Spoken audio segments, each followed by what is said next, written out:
பொறந்த உடனே நாங்க டிசைட் பண்ணிட்டோம். சினிமா தான் அப்படின்னு சொல்லிட்டு. ஸோ அப்படி இருக்கப்ப உங்களுக்கு நெறைய விஷயம் பேரண்ட்ஸா சொல்லியிருப்பாங்க இல்லையா? இதெல்லாம் பண்ணணும், இதெல்லாம் பண்ணக்கூடாது சினிமாக்குள்ள போறதுக்காக. அப்படிலாம் ஒண்ணும் பெருசாலாம் சொல்லித் தரல. அப்பா வந்து ஆன் டைமுக்கு போ. புரொடியூசர்ஸ்க்கு எந்த தொல்லையும் வைக்கக்கூடாது. என்ன வேலை சொன்னாலும் செய். டைரக்டர்ஸ் ஹீரோவா இரு. இது மட்டும் தான் சொல்லியிருக்காரு. மத்தபடி வேற எதுவும் அப்பா எனக்கு ஸ்பெஷலா ஒண்ணும் சொல்லித் தரல. ஜென்ரலா சொல்லிக் குடுத்தது டிசிப்ளினா இருக்கணும். எல்லாருக்கும் மரியாதை குடுக்க கத்துக்கணும். எல்லாரையும் ஈக்குவலா ட்ரீட் பண்ணு. இது மட்டும் தான் சொல்லிக் குடுத்தாரே தவிர்த்து இப்படிதான் பண்ணணும், இதுதான் பண்ணணும். நான் இதெல்லாம் பண்ணியிருக்கேன், நீனும் இதெல்லாம் பண்ணணும்லாம் சொல்லித் தரல. ஓகே. இதுதான் தோராயமா சொன்னாரு. ஏன்னா, அவரு வளர்ந்த எரா வேற. அவரு வளர்ந்த டைம் அண்ட் சிச்சுவேஷன் வேற. இப்ப நம்ம வர்றது வேற. சோ அந்த இத நான் இப்ப இங்க இம்ப்ளிமெண்ட் பண்ண முடியாது. இப்ப நான் புதுசா தான் ஒண்ணு இம்ப்ளிமெண்ட் பண்ணி வரணும். சோ அப்பாவ பொறுத்தவரைக்கும் நீனும் அடிபட்டு, மிதி வாங்கி பொறுமையா எந்திரிச்சு மேல வா.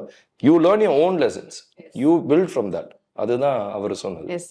பட் அந்த ஒரு லெஜெண்டரி நேம் இருக்கனால அது நெறைய ரெஸ்பான்சிபிலிட்டிஸே ஆட் பண்ணியிருக்கும் இல்லையா? உங்களுக்கு அதே ஃபீல்டுக்கு வரதுனால.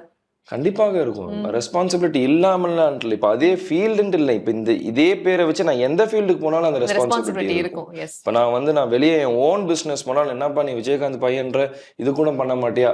அந்த ரெஸ்பான்சிபிலிட்டி எல்லா இடத்துலயும் வரும் எனக்கு. So it's not like burden பார்க்கலன்னா அந்த ரெஸ்பான்சிபிலிட்டி அது என் ரெஸ்பான்சிபிலிட்டி. அப்பா என்ன விட்டு போனாரோ அதை நானும் எங்க அண்ணனும் எடுத்து இப்ப நடத்தணும். அந்த ரெஸ்பான்சிபிலிட்டியா தான் நாங்க பாக்குறோம். இதை நான் பேர்டனா பார்க்கல. Meenakshi Faculty of Physiotherapy. Admissions open for BPT and MPT. Apply now.